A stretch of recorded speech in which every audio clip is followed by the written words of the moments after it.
Hello friends, welcome to my YouTube channel KL study friends.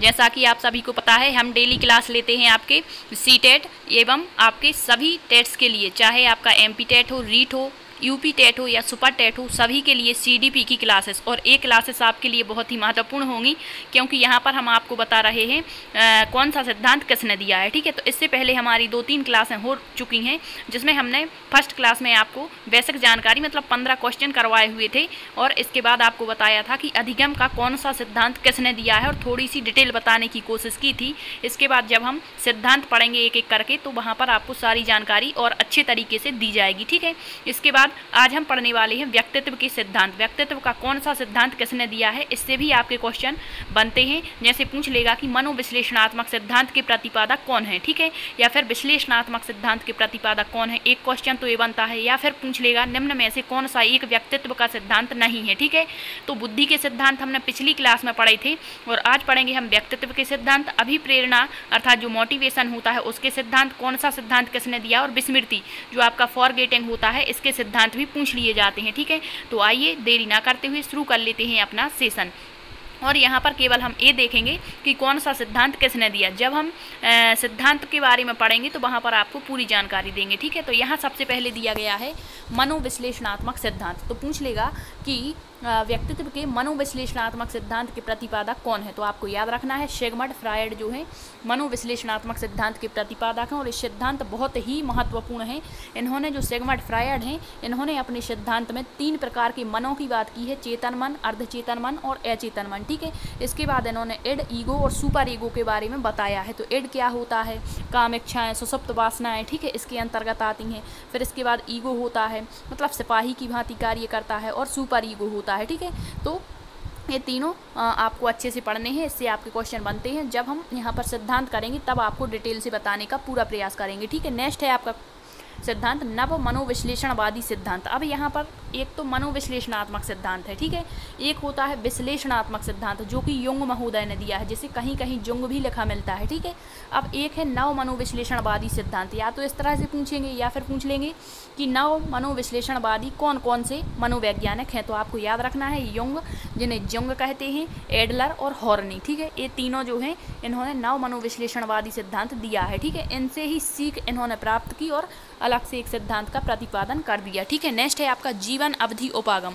अब जीवन अवधि उपागम का सिद्धांत किसने दिया है, एरिक एरिक्सन ने। ठीक है, इन्होंने अपने सिद्धांत में 8 स्टेजेस बताई हुई हैं, और इनके बारे में इन्होंने बताया है कि कौन सी अवस्था जो है इनकी बाल्यावस्था से, कौन सी अवस्था शैशवावस्था से संबंधित है, इस तरह से क्वेश्चन बनता है। ठीक है, नेक्स्ट है आपका शीलगुण उपागम। जो शीलगुण उपागम है ये किसने दिया है, तो आलपोर्ट और कैटल ने। ठीक है, सबसे पहले इन्होंने बताया था आलपोर्ट ने अपने सिद्धांत में कि पहले आदतें जन्म लेती हैं, और जब आदत जो है वो स्थायी हो जाती है जीवन भर के लिए, तो वही शीलगुण कहलाते हैं। ठीक है, तो जो हमारे सिद्धांत है ये शीलगुण का होता है, और एक होता है प्रकार सिद्धांत। ठीक है, तो ये दोनों किसने दिए हैं, आलपोर्ट और कैटल ने। कैटल ने 16 PF परीक्षण भी बताया हुआ था व्यक्तित्व का। ठीक है, नेक्स्ट है आपका मानवतावादी सिद्धांत। ये किसने दिया है, तो मैस्लो ने दिया है मानवतावादी सिद्धांत, जिसे आत्मसिद्धि का सिद्धांत भी कहते हैं। ठीक है, और इसमें इन्होंने 5 प्रकार की आवश्यकताएं बताई थी मनुष्य की। ठीक है, सबसे पहले शारीरिक आवश्यकताएं, सुरक्षा की आवश्यकताएं, सम्मान की आवश्यकताएं, इस तरह से इन्होंने क्या बताई थी, 5 अवस्थाएं बताई हुई थी, और अंत में आत्मसिद्धि को प्राप्त कर लेता है। ठीक है, तो मैस्लो। अब एक क्वेश्चन बनता है कि निम्न में से कौन कौन से मनोवैज्ञानिक मानवतावादी हैं। ठीक है, तो एक तो मैस्लो हैं और एक कार्ल रोजर्स हैं, जिन्होंने अनुभवजन्य सिद्धांत दिया था। ठीक है, नेक्स्ट है आपका सामाजिक संज्ञानात्मक उपागम। सामाजिक संज्ञानात्मक उपागम का सिद्धांत किसने दिया है, तो ये आलपोर्ट, अल्बर्ट बांडुरा और वाल्टर। ठीक है, इन तीनों के नाम याद रखना, सामाजिक संज्ञानात्मक सिद्धांत। ठीक है, यदि संज्ञानात्मक सिद्धांत केवल संज्ञानात्मक की बात करता है तो जीन पियाजे आ जाएगा, लेकिन सामाजिक संज्ञानात्मक उपागम तो आलपोर्ट, बांडुरा और वाल्टर। ठीक है, नेक्स्ट है आपका प्रतिकारक, या इसी को विश्लेषक सिद्धांत भी कहते हैं। ये भी हमारे व्यक्तित्व का सिद्धांत है, और ये किसने दिया है, कैटल ने। नेक्स्ट है शरीर गठन उपागम सिद्धांत। ये किसने दिया है, तो शरीर गठन उपागम मतलब शरीर का प्रकार बताए हुए थे गठन के आधार पर। ठीक है, तो ये दिए हैं क्रैचमर और शेल्डन ने। नेक्स्ट है आपका व्यक्तित्व का मांग का सिद्धांत। तो मांग के सिद्धांत ये दिए हैं हेनरी और मुर्रे ने, ठीक है। तो इतने ये सिद्धांत जो हैं ये आपके व्यक्तित्व के सिद्धांत हैं और इससे क्वेश्चन आपका बनता है, ठीक है। अब देखते हैं हम अभिप्रेरणा के सिद्धांत, कौन से अभिप्रेरणा का सिद्धांत किसने दिया है। तो यहाँ पर जो मनोविश्लेषणात्मक सिद्धांत है ये आपका व्यक्तित्व में भी आ जाता है, ठीक है। इसके बाद आपका ये अभिप्रेरणा में भी आता है। तो ये सिद्धांत आपको पता है सिगमंड फ्रायड ने। नेक्स्ट है मूल प्रवृत्ति का सिद्धांत, विलियम मैकडूगल ने। इन्होंने 14 संवेग बताए हुए थे और प्रत्येक संवेग की एक मूल प्रवृत्ति बताई हुई थी, ठीक है। तो किसने मूल प्रवृत्ति का सिद्धांत दिया है, मैकडूगल ने। नेक्स्ट आत्मसिद्धि का सिद्धांत, वही बात, ये आपका अभिप्रेरणा का सिद्धांत भी है और व्यक्तित्व का मैस्लो ने ही ये दिया है, ठीक है। नेक्स्ट है अभिप्रेरणा का शारीरिक सिद्धांत।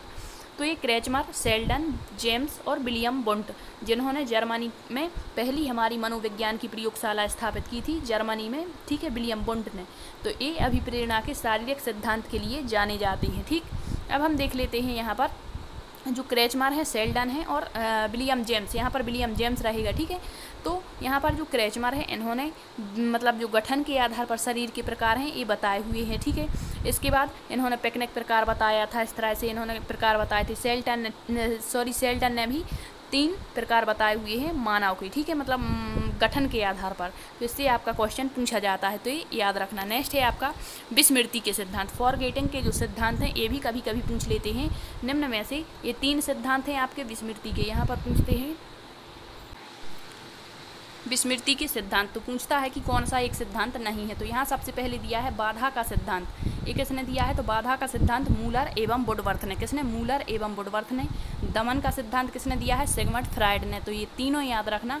और अनाभ्यास का सिद्धांत किसने दिया है, थॉर्नडाइक ने और एबिंगहास ने, ठीक है। एबिंगहास और थॉर्नडाइक ने अनाभ्यास का सिद्धांत दिया है। तो ये तीनों सिद्धांत विस्मृति के हैं जो कि इम्पोर्टेंट हैं और ये आपको याद रखने हैं, ठीक है। इसके बाद आपको एक क्वेश्चन पूछते हैं जिसका आपको आंसर देना है, ठीक है। जैसे पूछ लेता है व्यक्तित्व के निम्न में से कौन सी एक प्रक्षेपण विधि नहीं है। तो आपको सारी प्रक्षेपण विधियों के नाम आपको कमेंट्स में बताने हैं, ठीक है। आई होप आपको ये वीडियो पसंद आया होगा। यदि सेशन पसंद आया है तो लाइक शेयर भी करते हुए चलना, ठीक है। Thank you.